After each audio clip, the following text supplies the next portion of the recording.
Desidido ang gobyerno ng Israel na tuluyang burahin ang militanteng Hamas na sorpresang umatake sa kanilang bansa. Samantala, nagbabala naman ang Amerika sa mga sumusuporta sa Hamas na huwag gumawa ng aksyon na magpapatindi sa gyera. Yan ang ulat ni Joyce Salamati. Bumuo na ng emergency government si Israel Prime Minister Benjamin Netanyahu sa ikalimang araw ng giyera kontra Hamas.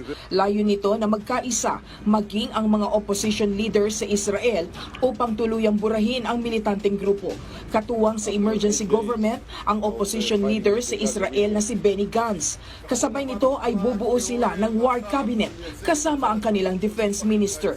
Dahil dito, walang anumang panukalang batas o desisyon ng emergency government ang ipatutupad ng walang kaugnayan sa giyera. Katunayan, walang patid ang naging mga pag-atake ng Israel sa Gaza sa nagdaang magdamag. Nagpalipad naman ng raket ang Hamas kung saan pinuntiryan nito ang Ben Gurion Airport na pinakamalaking paliparan sa Israel. Sinuspindi ng major airlines ang kanilang mga flight dahil sa pag-atake.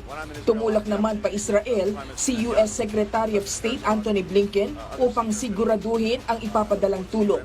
Umaasa si Blinken na magiging matagumpay ang pakikipag-usap sa mga Hamas para tuluyang mapalaya ang mga binihag nilang American citizens. Samantala, may babala naman ang Estados Unidos at mga kaalyado nito sa Lebanese militant group na Hezbollah na huwag gumawa ng hakbang na mas magpapatindi sa giyera sa Gaza. Ito'y kahit wala pang indikasyon ng ibang grupo na makikisali sa giyera sa Israel. Sa kabilang banda, inilarawan naman ni Palestinian Ambassador to the United Nations Riyad Mansour ang total siege na idineklara ng Israel sa Gaza bilang genocide. Mariin niyang kinondena ang pagputol ng Israel sa supply ng pagkain sa Gaza. Sa ngayon, mahigpit nang nakikipag-ugnayan ng US sa Israel at Egypt para sa ligtas na paglikas sa mga sibilyang naipit sa kaguluhan sa Gaza. Tumanggi muna si US National Security Advisor Jake Sullivan na ibahagi ang mga detalye hinggil dito. Pero tiniyak nito na patuloy ang konsultasyon sa iba't ibang operational agencies.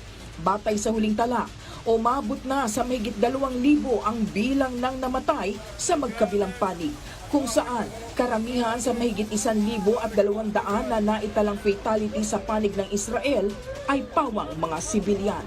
Joyce Salamati para sa Bayan.